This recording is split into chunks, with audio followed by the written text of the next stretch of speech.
right? As the great Jim Nance said, hello, friends, or as my junior English teacher said, hey, buddies. My name is Yash. I'm from the northern and western hemisphere. It's a Venn diagram thing. Um, and this is my pal, the one and only Brandon Staley Stan. Uh, 80s nostalgia of football. Wow, you actually brought the shirt. I did not think that. Kawhi Leonard wannabe, Akila Srivatsa. Welcome to the Green Browns podcast. We, Indian kids, try to win more Super Bowls than the Browns ever would. Yeah. Not the Browns ever would. The Browns never will. As far as I'm concerned, that's a curse that's been brought on them since Paul Brown left that team. Um, but we're here. We're gonna get them as many Super Bowls in terms of subscribers, which we're counting on you guys for. So, just to give you guys a little intro on what the podcast is. It's basically me and Yash. We're two extreme enthusiasts when it comes to football. Very different in terms of our opinion on football and how we approach the game, but both of us still love the game. Um, what we try to do here is kind of show our passion to the game in many different ways. Some of those is going to be through film study, which I'm particularly very interested in. Yash is a very analytical perspective, so he's going to bring that into the table as well. We're going to discuss various different topics, various controversial topics. And speaking about one of our main topics, we got news today. Folks, we have some of the biggest news over the past week. We've been sleeping on the NFL. I can say that we have been sleeping on the NFL. The NFL was kind of going boring, was kind of all of a sudden sounding like, one of those summers where like, oh, don't know what movie to watch, don't know what to eat, don't know what to do with my life type scenario. That's how the NFL was. And then this week, And Brokeout broke out. Justin Herbert, biggest contract extension in NFL history. And I want to say this. You already know I'm hyped up. You already know. You already know. My man is top two. Like if you think about the major, this is on actually Twitter. If you look at almost all the major passing touchdowns, total touchdowns, all these big bad boy categories, he's top two all time. That's Justin Herbert. So, I mean, look, I am excited as I can be. I know this. I know the defense needs to improve on the Chargers and all that stuff. But in terms of Justin Herbert, we got the guy back. I mean, oh, my summer's great so far. My summer's been so great so far. Thank God we have Justin Herbert now. But look, completely deserves it. Top five quarterback. You can argue it, but I personally feel he's a top five quarterback benchmark. Man has great throwing ability, great throw on the run ability. I mean, I just can't wait to see what he does with this money now. so, just for context, Akilesh is a Chargers fan, partially because of Brandon Staley, and I think now more because of Justin Herbert. For me, I'm a 49ers fan. As you guys can see, the Niners fan cave emblem I've got in the background, huge, like obsessive with Niners fan with football since 2014 when I became a 49ers fan. Um, but yeah, to talk about Justin Herbert, well deserved. He is the heart and soul of the Chargers franchise right now. Um, from an analytical standpoint, he's been just spectacular. I mean, we can look at just the numbers. Justin Herbert in his first three seasons, he has had. Hold up, where did I put it? I mean, we could just look at the numbers. In his first three seasons, Justin Herbert had a 79.9 PFF grade. We're talking about a 90 PFF grade last year and a 78.6 PFF grade. Two of those seasons, he's been top 10 in QBR. And That's all you got? yeah, yeah. Well, he's only played three seasons, man. No. There's got to be a lot more statistics than just three statistics out Hold up, hold up. there. Okay. I'm Year counting. number two, he was number three in QBR. He was three times in a row top 10 in Amazon next gen stats what's it called, quarterback rating. And Hmm. last year he had, if I'm not mistaken, The second most, yes, second most Hmm. passing yards in the league with 4,739. And there are far more, Next.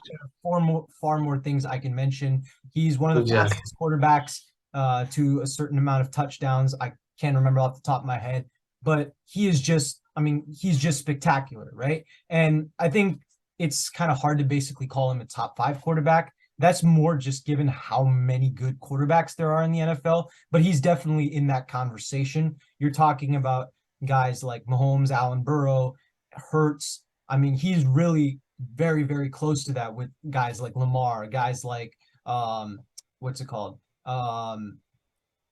Tua Tagovailoa when he's on the field this past year. He is a really good quarterback who is the bread and butter for the Chargers. You take him out, and this team is not nearly as good. Um, and Hmm. at this point, now that they've paid him, the Chargers really need to go and get guys to help Herbert win the quarterback. Yeah, You're the highest that's paid what I'm quarterback in the saying. league. You have to prove it with Yeah. goals and all. And I don't think Herbert's has struggled per se. The fact that the Chargers have not had that much success is not really his fault.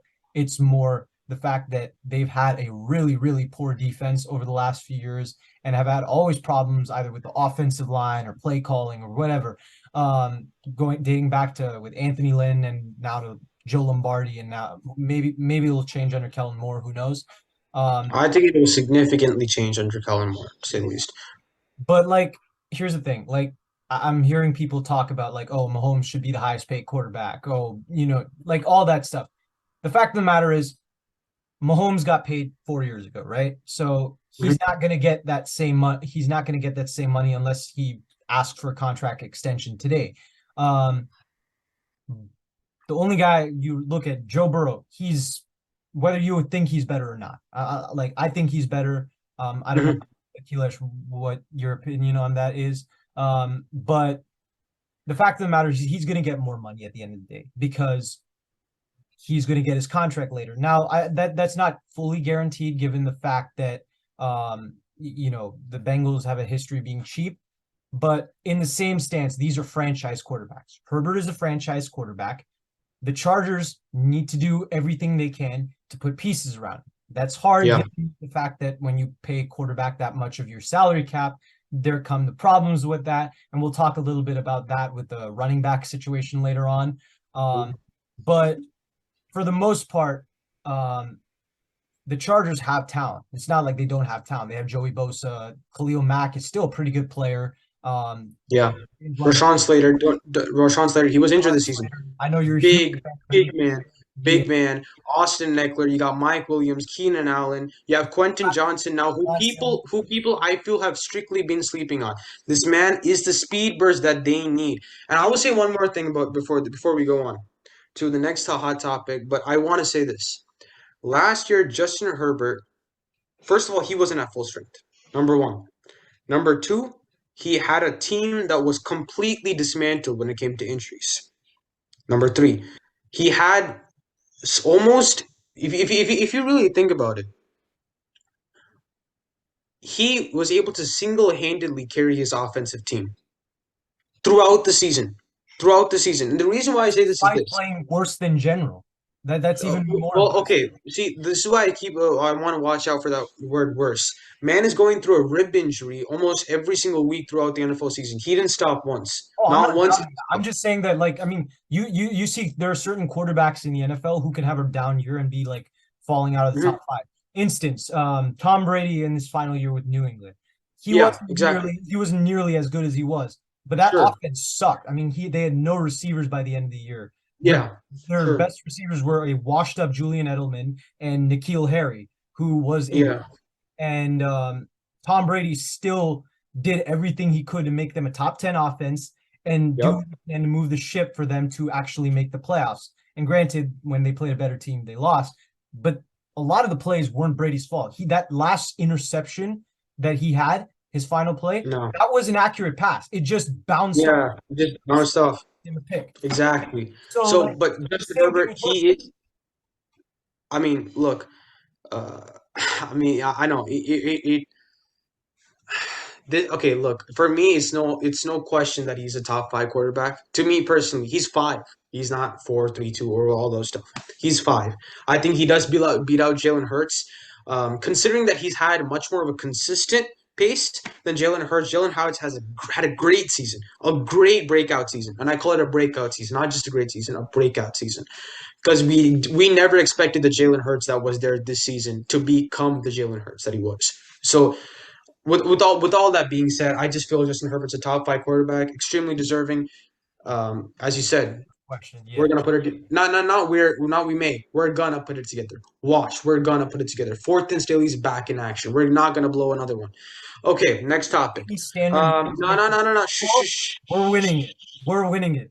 Niner Nation, Niner faithful. Look. I'm a Chargers fan, but no way you guys are gonna win. Chiefs have to win. Okay, it's not possible at this point in time. I do. No, Hey, I no. mean, I'm we're sorry. gonna get our Super Bowl predictions in a few weeks. We'll get to that very soon in We'll this. see. We'll see. Hey, watch out. All right. Next topic. D Hop to the Tennessee Titans. Look, when I saw this, I had a lot of mixed feelings. Was it a great move? Was it a horrible move? Was it a move? I was thinking through all those things, and then something struck me. The head coach of the Tennessee Titans was a former Bill Belichick player. Now, the reason why I say that is this: Mike Vrabel was, first of all, an amazing linebacker playing for Bill Belichick. I mean, if you look at some of that film on him, you can really look at will linebackers, dog linebackers. In some systems, they call it the dog, but pretty much any left side, right side, rat linebackers, if you will, who play on the outside, play zone on the running backs, or I'm not getting into too technical terms, but he was so good at what he did, and he obviously learned a lot from Bill Belichick from innovating many different defensive schemes and applying them to many different defensive personnel. But all Bill Belichick coaches try to do this. They try to act what I call bougie. Essentially, what they try to do is they try to get these either washed up or they get these unknown players and then try to create them into superstars. That's what Bill Belichick does. Discarded Randy Moss. Other than that, pretty much he's taken unknown, washed up players and then made them not superstars essentially, but great players. Even for one, if you look at, for example, um, in Seattle, right, in the Super Bowl, right, first half, if you think about that, passing defense was not good, right? Forget his name, number 21. Can't believe I forget his name. The Patriots, Uh, yeah, in the Super Bowl, winning interception. Malcolm Butler. Yeah, there we go. Marvin Butler, right? If you think about the moment he came in, lockdown defense. If you really look at that game, he had a great game defensively. I mean, he patted. I mean, that was an One extremely lucky game. catch he gave up was that amazing catch by Yeah. Jermaine. So You, like you think if you think of that's first of all not that's the luckiest catch ever. That exactly. just dropped into his hands. Okay, so if you think about it like that, that's how crazy that Bill Belichick can make these guys. What I thought was exactly this: he's taking up a wash D Hop and then now trying to add that into his offense. Personally, what I feel, it does really okay. I'm not gonna say it doesn't do anything because he's D Hop, but it's not really anything to write home about. It's D Hop.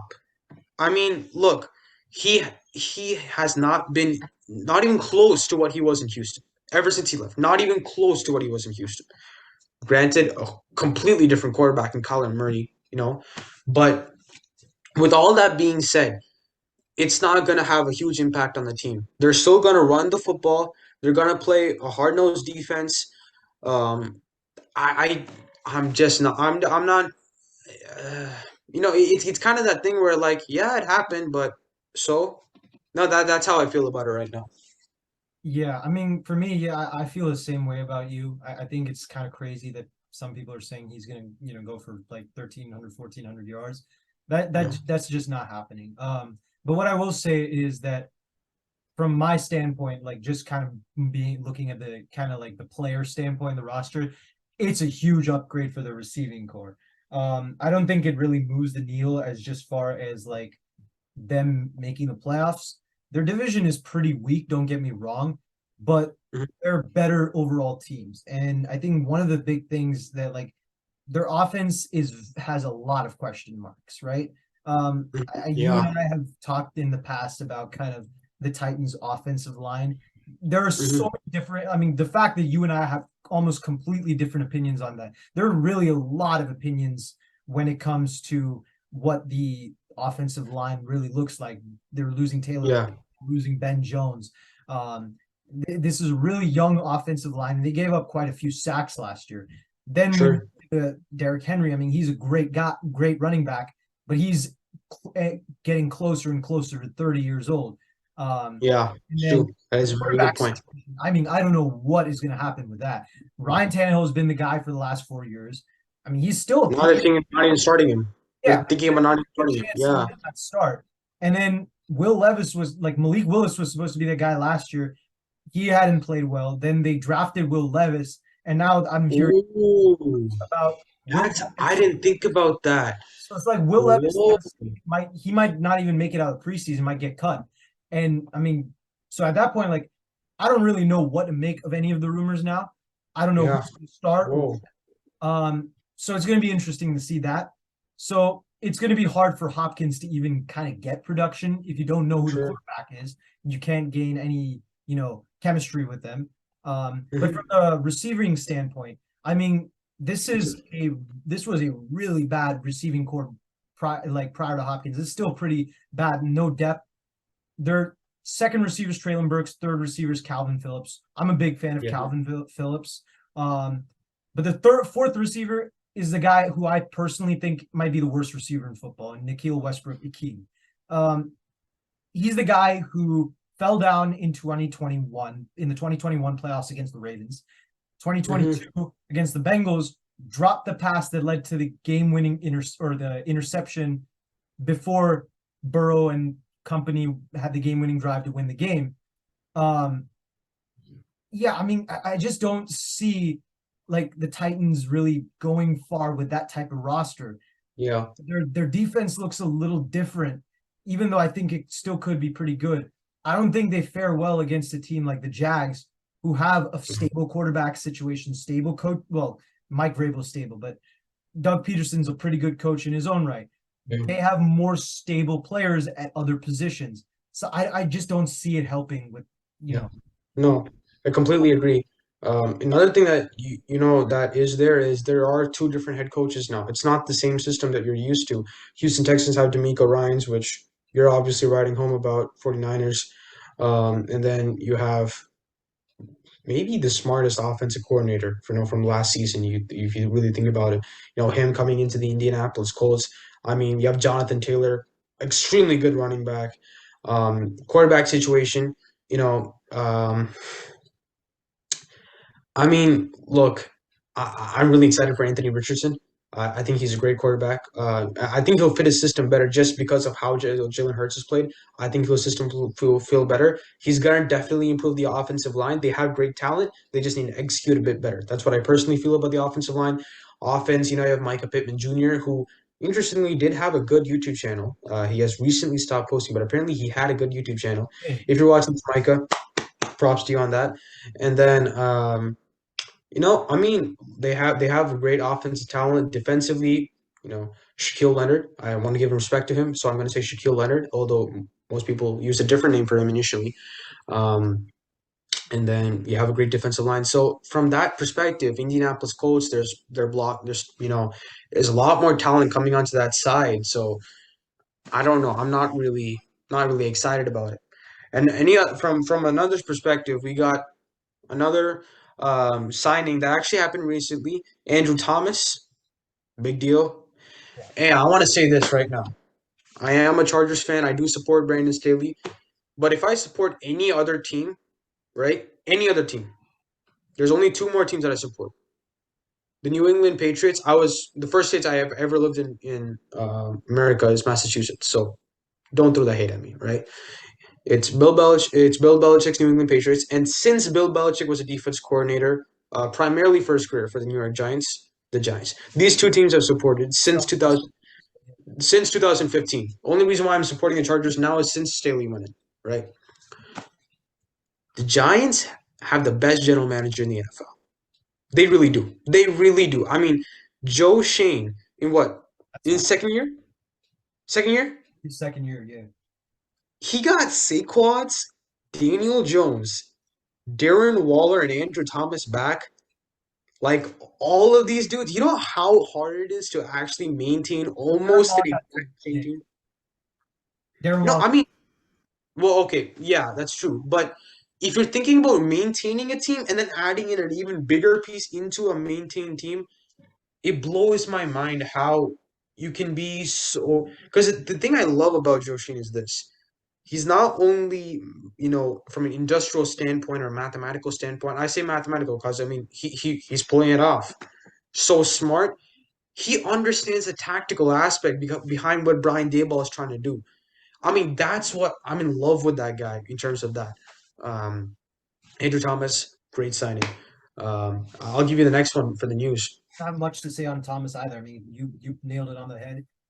Thomas is becoming one of the best tackles in the game. The Giants needed to keep him. They did so, Hmm. and that's a great move. The next one we're going to be talking about is Alex Highsmith. Um, Highsmith, I know you're a huge fan of Alex Highsmith. Um, Pittsburgh Steelers re-signed him for 4 years, $68 million. I mean, he's a great. Great move. Great move. Underrated, but great move. Yeah, I mean, for me, like here's the thing about Alex Highsmith. Like, this is one of the rare players that Akilesh and I agree on that is like kind of like a sleeper guy that most people don't think about as far as a star. That's just really good, and you could prove it through film or analytics, whatever. Like, he's good in every asset. Like, he fits the system for the Steelers. He embodies kind of how they play. And then on top of that, I mean, he's been improving every year. He went from 2 sacks in his rookie year, and that's playing 5 games starting. He was a rotational guy to 14 and a half sacks. I mean, you look at some of his advanced numbers. I mean, he had 28 pressures this year, which I think was top 20 or top 25, something like that. I mean, he is really, really improving and becoming a star. It's not just like people. A lot of people might argue that it's T.J. Watt, who's kind of like the reason there. But like Highsmith showed this year, T.J. Watt was hurt. Highsmith showed that he can do it by himself. So now the Steelers, you're talking about two really, really good edge rushers. One of them Mhm. being one of the best in the league. You have Cam Hayward. You have DeMarvin Leal, who I'm a big fan of. You have Larry Ogunjobi. You have, a secondary that they really improved on, Minka in the back, Yeah. and an offense that has a few guys who might break out. I mean, that is a the Steelers are a very, very underrated team that has a lot of potential this year, given AFC is hard. But I mean, I really think I really like what this team is given their coaching and given their talent on their team.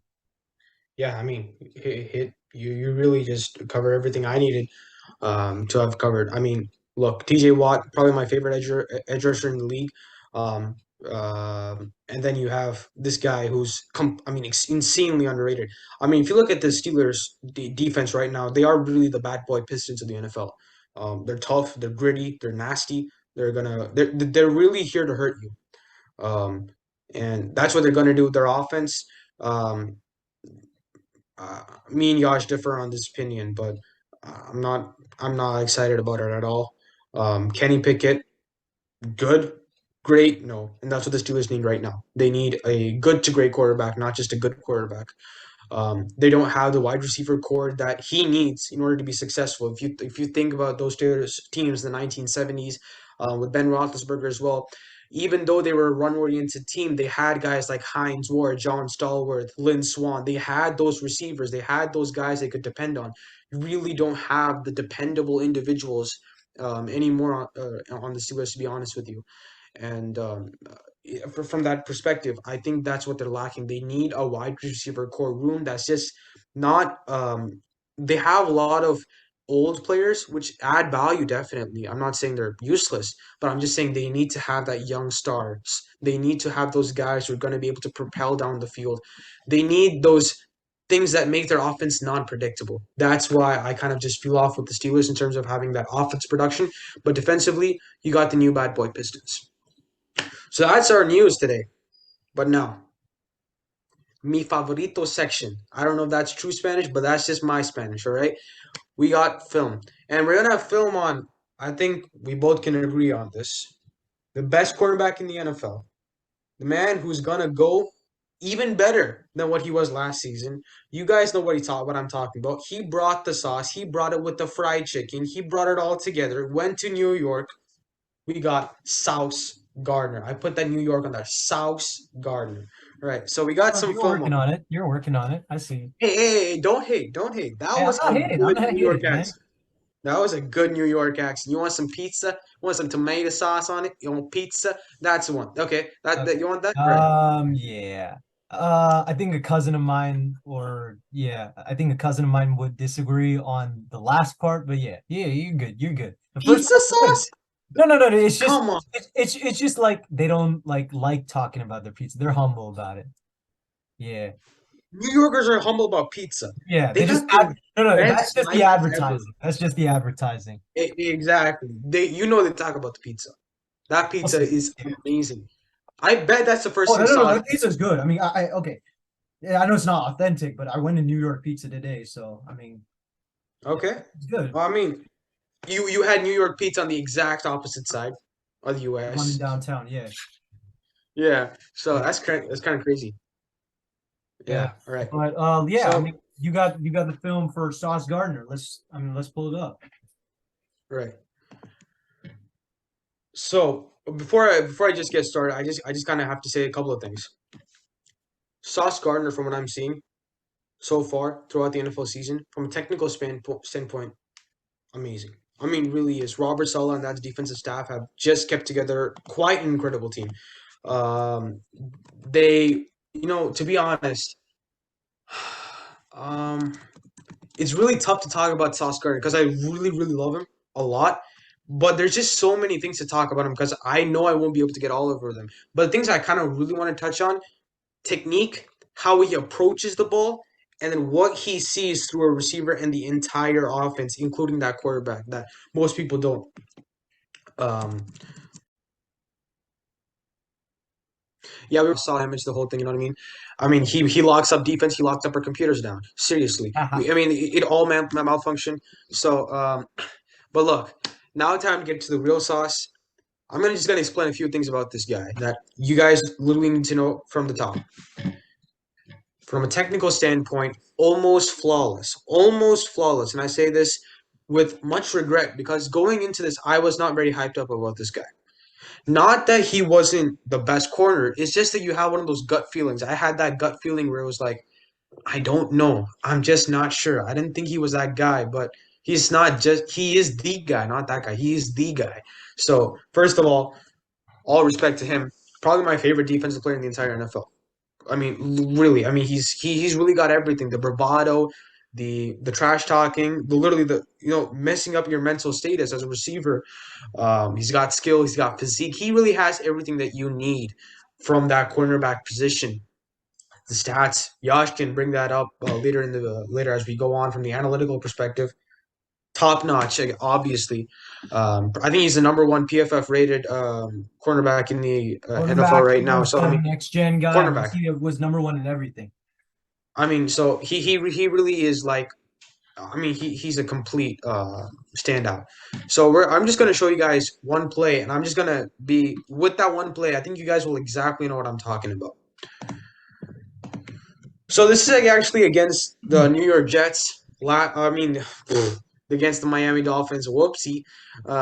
This is last week before the playoffs. Late season fall for the New York Jets, unfortunately. Can't wait to see them in the playoffs this season with Aaron Rodgers, or as Stephen A. Smith refers to him as that one bad boy. So now we're basically here. Sauce Gardner over here. One thing I just want to start off with, if any of you guys watch the Omaha Production YouTube channel, there is actually a video where Peyton Manning is with DeAndre DeAndre Hopkins, Deion Sanders. We'll start with the D. So completely mixed up. Deion Sanders. Pause. Okay, hey, let's not. No, wow. Okay, okay. I see where you're going. Okay, Deion Sanders. I got it now. Deion Sanders. It's been a late night. It's been a late night. Deion Sanders. He basically goes through an entire tutorial of how the cornerback lines up. What he always said was, depending on where the receiver goes, you take your opposite hand against the receiver's side that he's running. Suppose I'm a receiver and I'm running towards my right. As a cornerback, I would take my left arm and then place it against you. Reason why he would say that, why he was saying that was, if I place my left arm on a right coming receiver, I have more leverage to go on top of you. Rather, if I'm on my right arm like this, I'm tagging along you. So as a receiver, there's more advantage. You're going to see that right here, right now. And that starts with footwork. Footwork, footwork, footwork, footwork. It's not just quarterbacks, it's cornerbacks. If you look at the receiver right now, which is, if I'm not wrong right now, it's either Jalen Waddle or it's their other receiver that they just added in that week. It was not a norm actually for that week. They were completely scratching up everything. But he starts off with the right foot in front. What does Sauce Gardner do? Go left foot. The opposite, right? He needs to have everything almost on the dot in terms of a cornerback perspective. He's low, he's got his arms out like that. Small things, minor things that people don't notice is so effective. I mean, you can just see. Look at the safety right here. If you can see my mouse, his safeties, he looks like he's an army general prepared for war in the 1970s or something. Or not the 1970s, 1770s, let's say that. He's like this, all stiff, right? He's loose. He knows he's gonna down me. He's got that sauce in him. So he's just laying it down, has his arms up, left foot in front. He knows exactly what the opposition is or his opponent receiver is kind of gonna do in terms of a route. So he's standing there. The other thing I really love about Sauce is the eye vision. He's like a hawk at times. He looks directly at the quarterback. Because Troy Polamalu talked a lot about this from a safety perspective.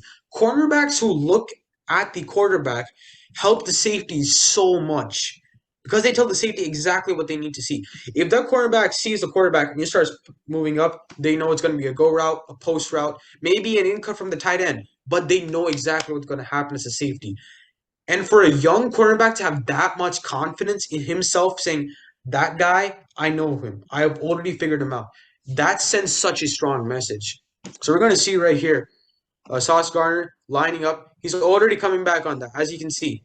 He's lined up. He's putting that left foot forward at all times. At all times. He puts that left foot forward. Even when he's backpedaling, you can see left foot forward. It looks like he's putting right, but he's going back to that left.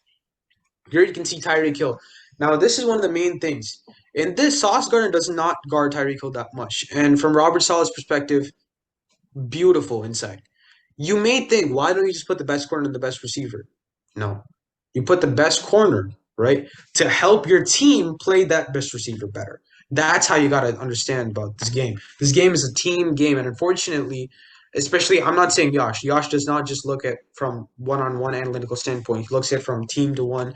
So from that perspective, not Yash, but many people who just look at the analytics, sometimes they devalue Sauce Gardner's effect because they feel like he's playing a one-on-one position almost all the time.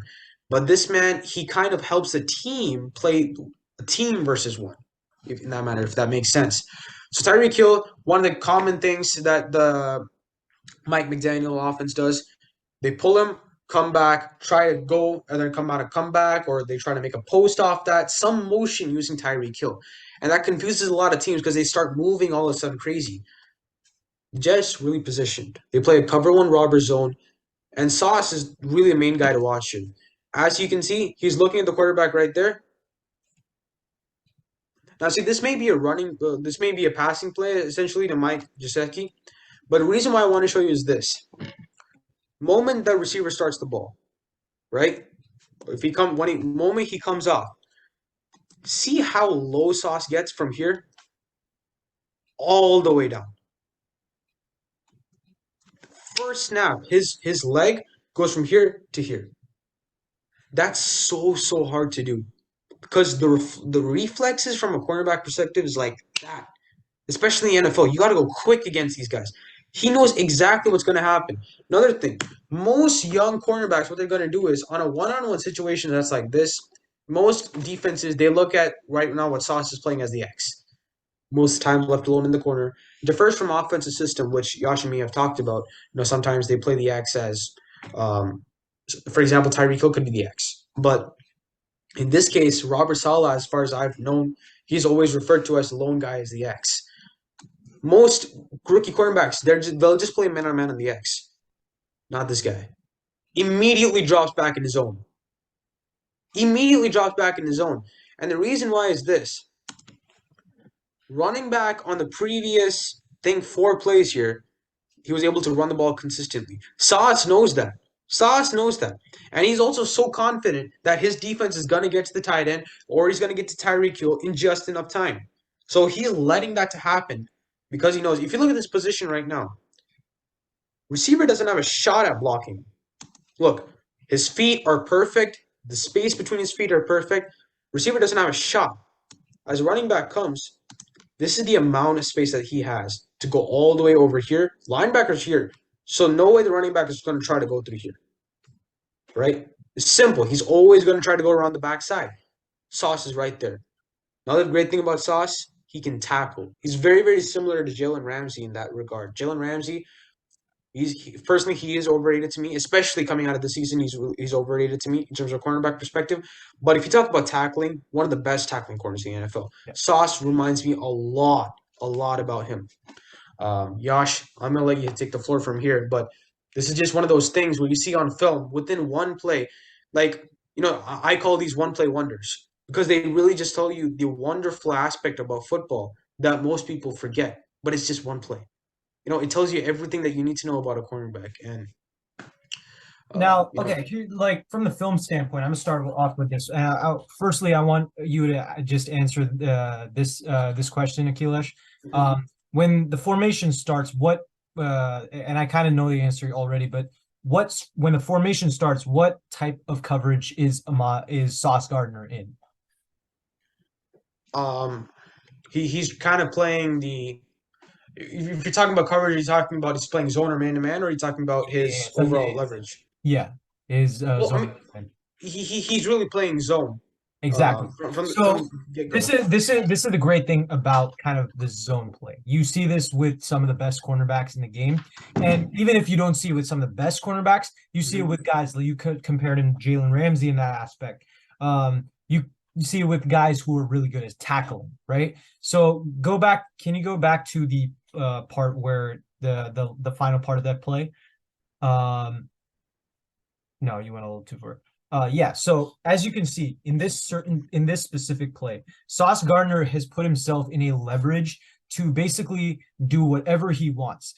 Gardner's one of the best tacklers, but he has also incredible range, and that might be underestimated given he didn't have, say, 4.2 speed, but this guy can move across the field. He's got long legs too, so he can make up strides pretty quickly. And you could see as his eyes are kind of going across the field, he has a blocker in front of him. If he needs to go to initiate the block, he can really go around him, blow through him, and really cover the right side of the field entirely, which is rare for most cornerbacks. You saw it with Richard Sherman. He'd use the same outside leverage with the Seahawks in his prime. And even when there was a check down, either he'd be there, and this is really why I don't like people who say, oh, he was better than actually because, oh, he had Cam Chancellor or Earl Thomas. Like, he covered an entire side of the field by himself. If that running back came down for a check down, he would be not Cam Chancellor, not Earl Thomas. He'd be the first guy there and blow the guy up. On the other side, you have Mike Gesicki. You have Tyreek Hill, and he's looking at both of them. If there's a need for him to basically go down the field and make a play on the other side of the field, he's going to do it. He can do that. And I'm not saying it's going to be an Ed Reed play on Peyton Manning, but he has that range. And really what this shows is kind of his IQ at such a high age, at such a young age. really you're talking about a guy who is able to do look at the entire field like pretty much like a linebacker, and Yeah, he's sitting here seriously. at the outside like a free safety, ready to do Yeah, I really mean, whatever he wants. And yeah, I go ahead. mean, I mean, I'm sorry, I'm so excited right now. I kind of just don't know what to say at times. But Sauce Gardner, he really reminds me of a Troy Polamalu and a Ed Reed, but playing a cornerback position. Reason why I say that is this. Ed Reed, he's got that stance, he's got that movement. A lot of cornerbacks, what they do is they completely face the entire, like, if I'm looking diagonally, I'm like this. I'm looking exactly at the quarterback right there. He's not doing that. His face is like this, but his legs are like exactly like this, parallel. Not a lot of cornerbacks do that because they're not confident in their feet moving in the direction they want them to. Most cornerbacks, they'll face a certain direction so their feet will move a certain direction. He's facing this way. His head, he's looking like this, but his feet are moving like this. That's very, very tough to do because instinctively that just doesn't turn on. You Yeah, know? and I mean this is the great part about Gardner. This is kind of the fun about like the analytics part. I mean, you look at his average separation, um, it's 2.5 yards, and that's I mean Oh, that yeah I mean that's something I think like third or fourth in the league entirely. two and a half Two in and a your half, yeah, rookie season. in a rookie season. And you're Wow. talking about, I mean, this plays a zone coverage. He could easily get Zone. there, like if I don't know who the receiver is that's going to block him, Yeah, but me if neither. that I'm guy so was sorry. going for a route, like if that guy was running a route, Gardner would hit him at the point in which the quarterback is getting ready to throw the ball, and that guy would not get any other space because, Mm, or he would get only what 2.5 yards of yeah, space, and Gardner would close that up pretty yeah, quickly, given his incredible closeout speed, which again is underestimated given the fact yeah. he doesn't have like this 4-2 speed. But there's a reason why Gardner was there is a reason why Sauce Gardner was one of the best at making plays on the ball. I mean, you look at his, I mean, even if you want to go with basic statistics, I'm looking here on Pro Football Reference right now, and Okay. Sauce Gardner had 20 passes defended as a rookie. That led the league.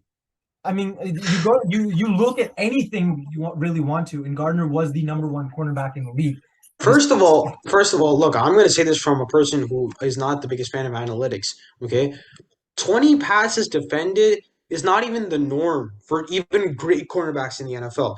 Great cornerback in the no, NFL, no, no, that's generally close, but like really? the elite cornerbacks Yeah, generally I mean that's what I'm saying. Like from a good to great perspective, I'm talking about if you're comparing a rookie to like a good great cornerback, you're not getting 20 yeah. passes defended. It's maybe around a 17 to 20 range, if you will. 20 is keeping a high bar.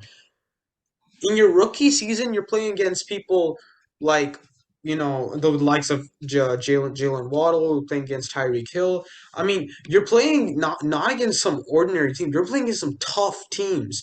There's And in their the division alone, I mean, they have I so many mean, receivers. yeah, Stephon Diggs. We come on. I mean, Yeah, we can't forget about. he just baffles me that you can have that insane talent at such a young age, that high understanding of the game.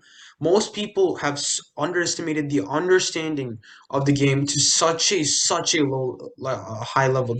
I don't think people understand. Football is as understanding as it is kind of playing. If you think about Paul Brown, who really did start the entire idea of having a playbook, having a system, controlling the players under a certain system, he was the first play caller ever in NFL history.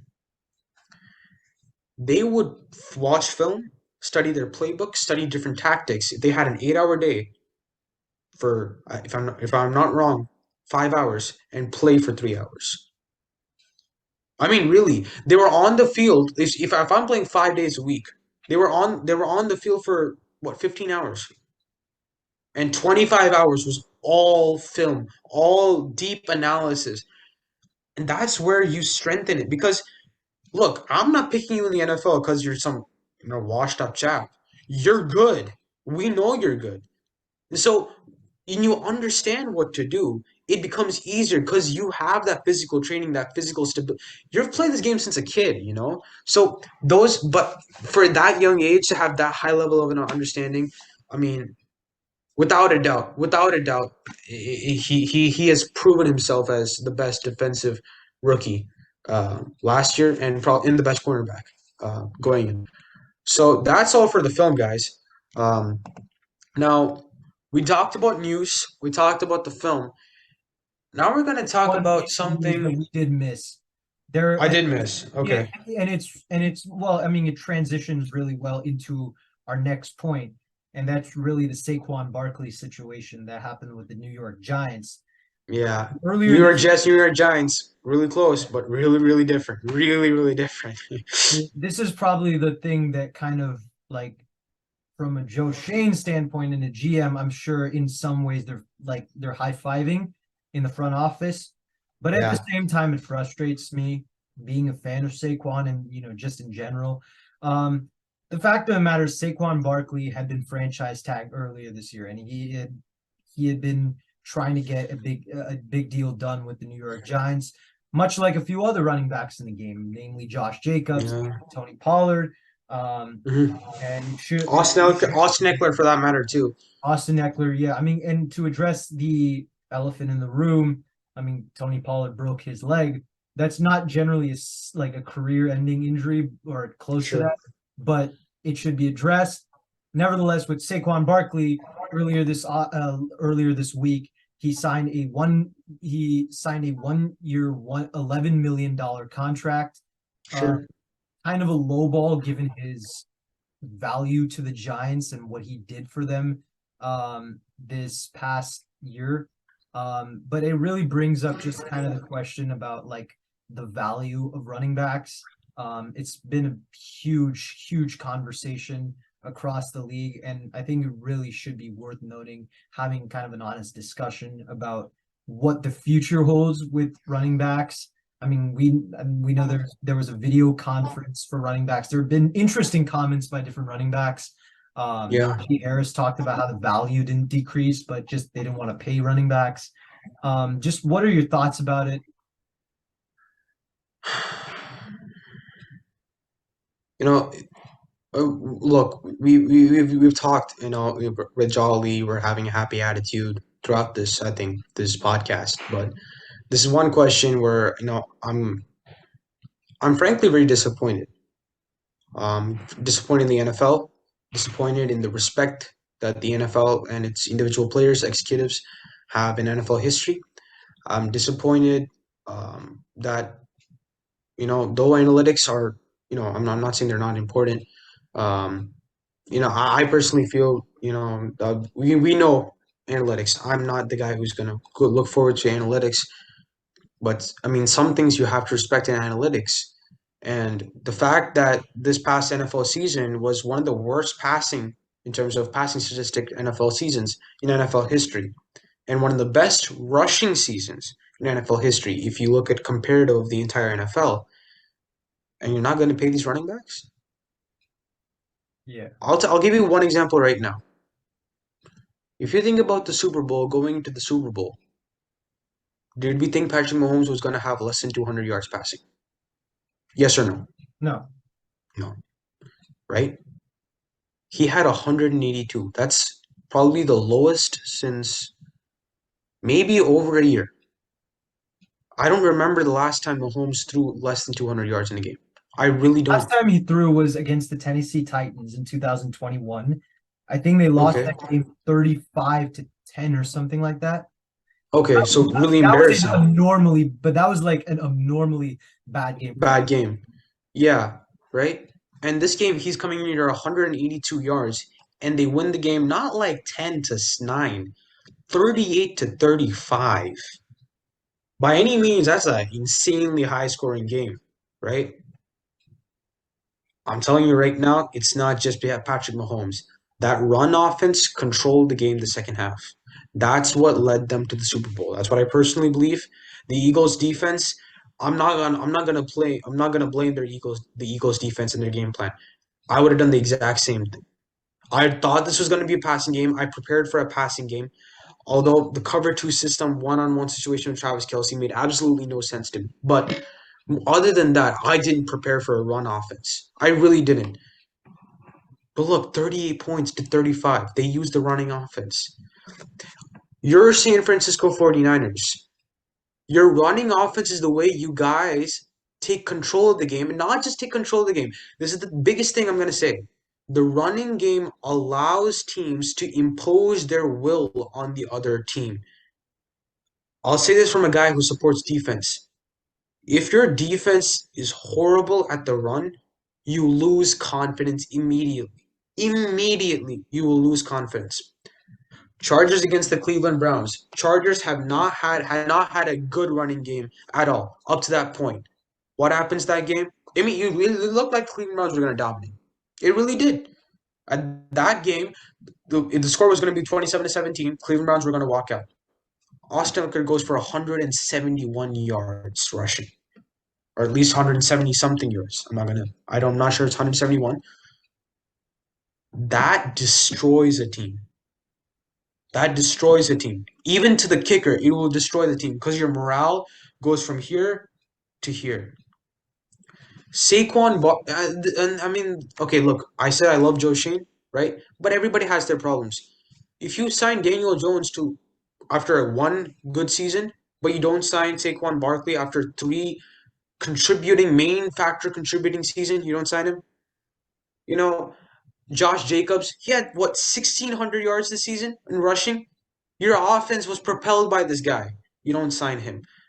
Tony Pollard, Ezekiel Elliott, unfortunately, he's non existent. The only thing he was able to do this season that was, highlighted, unfortunately, was being the center on the last play against, the Niners. You know, I mean, it really makes Nick Chubb, for that matter, Nick Chubb as well. You would think the Browns are. I mean, look, we're the Cleveland Browns right now, and The the winning. winning Cleveland Browns. Exactly. That's my main point. The winning Cleveland Browns. You take Nick Chubb out of the situation, you think you're going to win any games? You're completely done. Like this is what I mean. The NFL has no respect for NFL history. The executives are just looking for guys with high class flying numbers, with fans cheering pass the ball, touchdown, touchdown.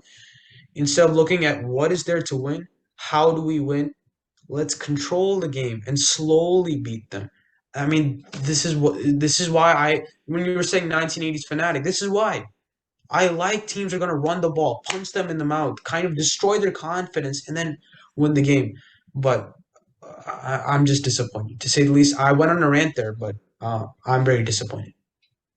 I mean, here's for me, it's a little different. I have a kind of completely different and yet similar perspective on you. I don't agree with the idea that the running back should be like stiffed like this, essentially. Hmm. But not if for the same reasons you do. I mean, Okay. here's the thing. Let's start off with this. The right now the highest. I found this a stat that's really alarming. One of the highest paid running backs right now, or top five, I think, is a rookie who is the eighth overall pick in Bijan Robinson, a guy who many people didn't even expect just because of running back value to Yeah, get picked that high, even though he was supposed to be like one of the best running back prospects in a while. Like sure. that, I mean that just seems a little bit out of control. That being said, I will say a few different things. I think one, I don't agree with the people who say, "Oh, you don't need a running back to win a Super Bowl." No, yeah, As you alluded to with kind of the Chiefs' running game in the second half, it, they controlled it really with their legs, right? Um, but at the same time, so at the same time, I think part of the reason why people are kind of moving away from the running backs is kind of the dual threat nature of quarterbacks.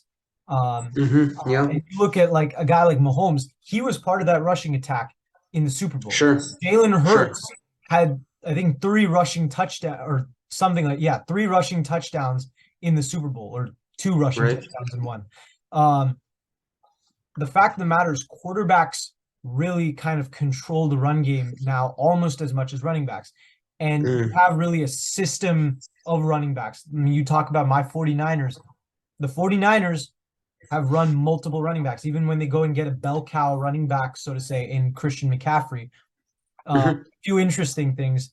McCaffrey's receiving, he's a very versatile player. His receiving goes up when you have a second running back in Elijah Mitchell, but when Elijah Mitchell gets hurt, which he has a lot, Christian McCaffrey's running the ball more. You have Nick Chubb, who's one of the best running backs in the league. The last 3 years, his backup was Kareem Hunt, who for many teams would have been a starter.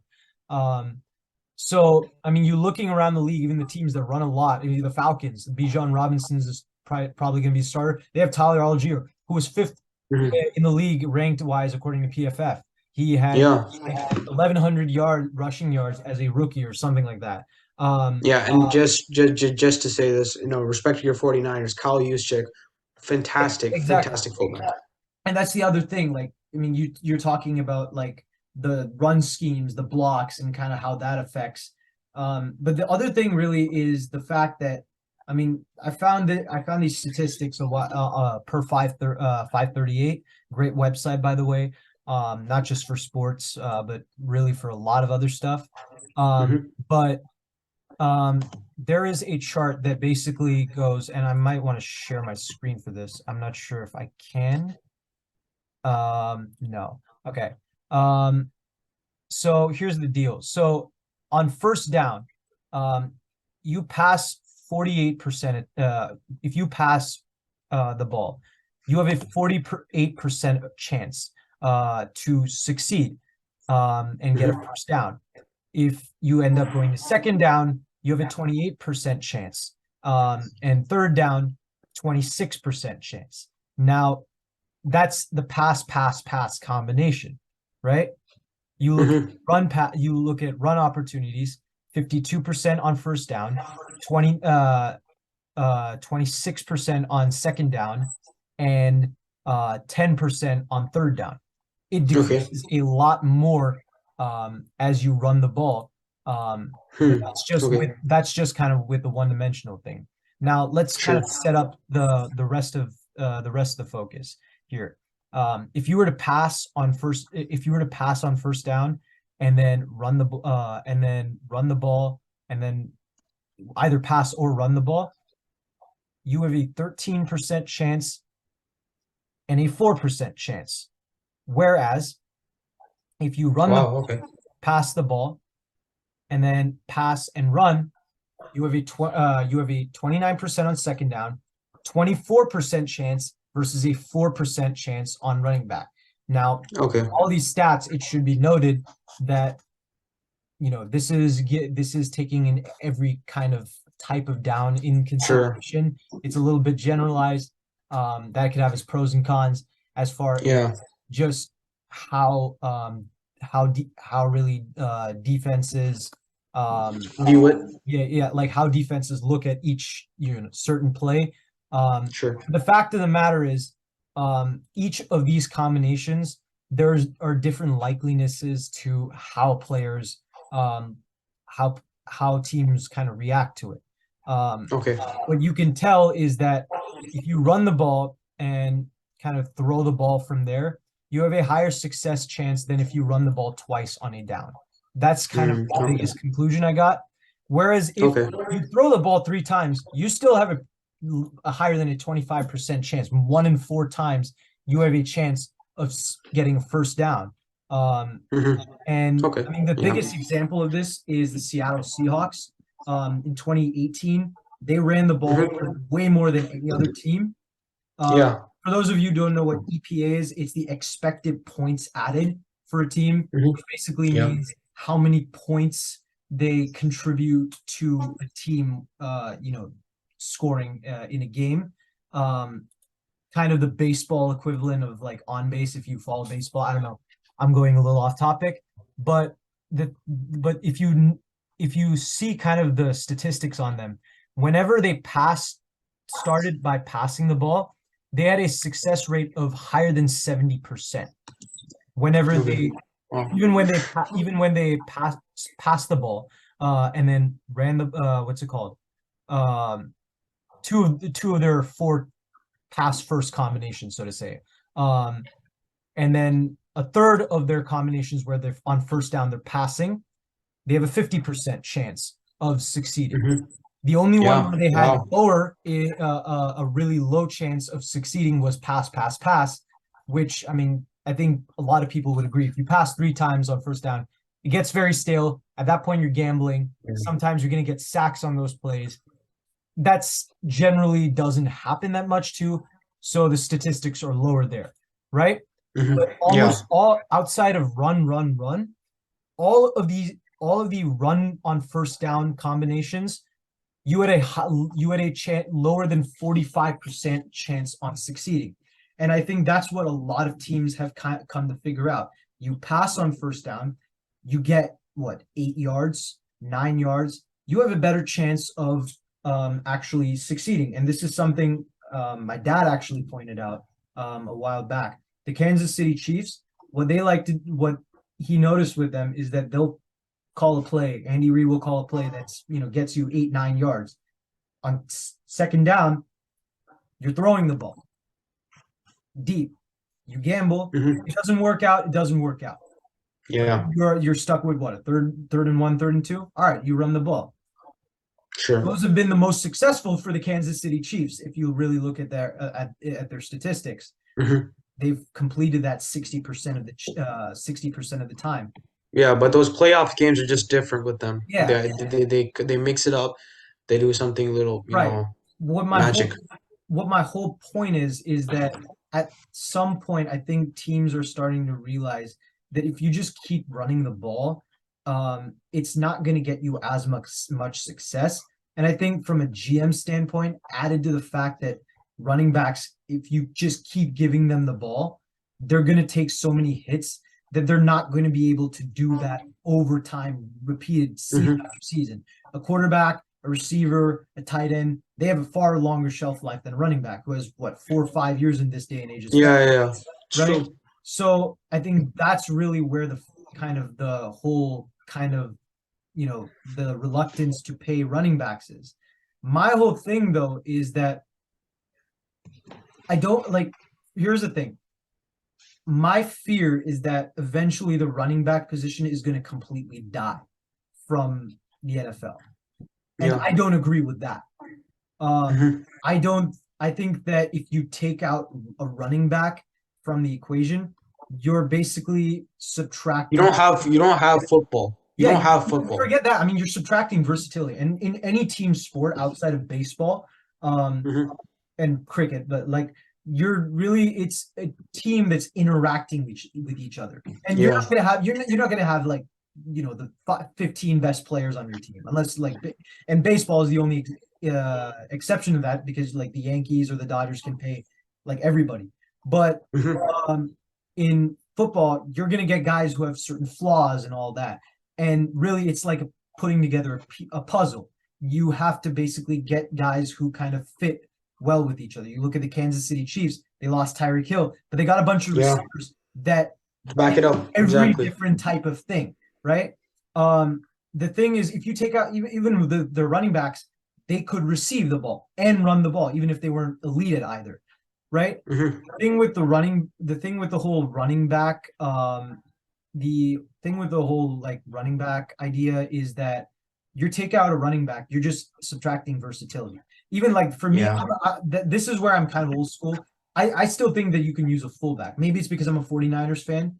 No, Uh, no, no, no, no. No, a but hundred like, percent. A yeah, hundred percent. like I mean, why would you not try to use a fullback, right? It's Yeah, shown sure. to be effective to in this day and age if you use it properly. But like Hmm. the whole problem with that is just kind of the whole problem with that is that people have trouble looking at the running back and saying, okay, willing to pay you 15 million. And this is where Yeah, sure. football has kind of become really biased to a quarterback in this sense. I don't know if that's the wrong thing from a positional value standpoint, but again, I'm not a big believer in the whole idea that positions should get paid. Um, position should get paid according to their value. I think it should be your value to the team. Um, yeah, but yeah, I mean, to we cut off first mistake, but to go off, I mean, really, you don't want to take a running back out of the picture. I think really the whole idea is that you want to kind of have a running back. It's just the skepticism of paying the running back, and I think that's really where the problem kind of becomes, prevalent. Yeah. I mean, so look, guys, this was extremely fun for us. Our first ever podcast. You know, we're not just the Cleveland Browns, we're the winning Cleveland Browns, and hopefully we won some of your hearts today. We're gonna get some subscribers, some of those views, you know what I'm talking about. Um, you know, may we really do this not just because we want some YouTube channel out there. We do this because we really love this, and we hope you guys also have enjoyed through us. We've got some definitely we're gonna have some new hot topics out there.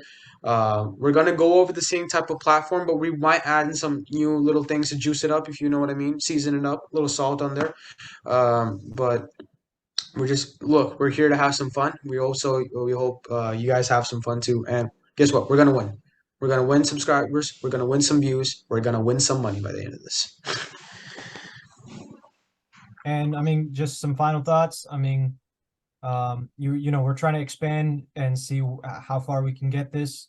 But as Akila said, this is a passion both of us have. We love talking about sports in general. I'm trying to learn a couple of sports a little bit more, learning a little bit more about Yeah. cricket. Akila, I'm trying to get to learn about baseball, but he finds that a little boring. He's learning a little I'm bit so, about. I'm sorry. I'm sorry, man. Look, I'm a cricket man. I'm a cricket man. It's kind of It's against all good. cricket rules to go and then watch some kind of baseball thing where a dude just throws. We swing here and there, fly off, get a nice beer or It's like something on the chess. side. It's like That's chess. how it sounds. Yeah, exactly. That's how it sounds to me. Cricket's a lot more energy built, but at the same time, look, we both are always learning new things. Right now, I'm trying to learn about soccer. Jose Mourinho, Pep Guardiola. I mean, we already know the famous names, but I'm just trying to learn more of this football than the American football that we know and we cherish. So, look, guys, we're gonna sign off here. We can't wait to see you guys next. Have a great day. Peace. Boom.